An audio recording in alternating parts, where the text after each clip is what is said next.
this is the corner shelf. It has 5 shelves on it. 1, 2, 3, 4, and 5. It mounts to the wall with those little holes here. There's one on the top. It's hard to see. And then one all the way on the bottom there. It's super easy to assemble. It all goes together really easily.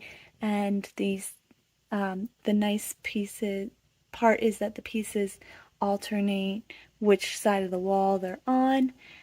You can hold a ton, and it's really, really great way to store different knickknacks or different displays that you want to have on your wall.